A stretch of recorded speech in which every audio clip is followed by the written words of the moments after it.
Hi boys and girls, this is the summary for Lesson 1, Divide a fraction by a fraction. Example 1 says, find the quotient of the expression below. We know that the word quotient stands for the answer to a division problem. Our division problem says 10 elevenths divided by 2 elevenths. Okay? Now, in order to divide fractions, what we actually have to do is we have to change our division problem to multiplication. But here's the key. You always want to take a look at the second fraction and find the reciprocal of that. The reciprocal is always the flip of that fraction. So let's go ahead and get started. We start with 10 elevenths. And you change division to multiplication. We want to find the reciprocal of the second fraction, 2 elevenths. The reciprocal of 2 elevenths, of course, is 11 over 2. Now we have a multiplication problem. These two problems, 10 elevenths divided by 2 elevenths, is the same thing as 10 elevenths times 11 halves. So let's go ahead. Remember, when we multiply fractions, we multiply the numerators together and we multiply the denominators together. So the product of our numerators, 10 times 11, is 110.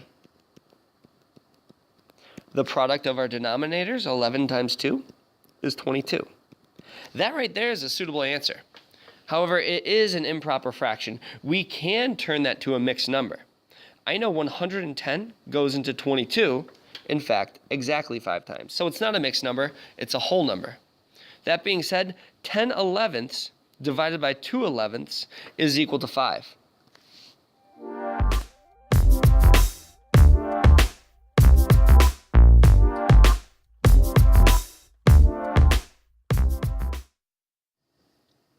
Example 2, find the quotient of the expression below, 3/4 divided by 2/3.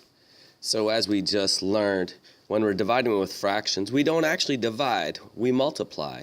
But the key is that we multiply by the reciprocal of the second fraction. So we're going to have 3/4 times 3 halves. So when we multiply with fractions, remember that we multiply the numerator times the numerator, and the denominator times the denominator. We multiply straight across.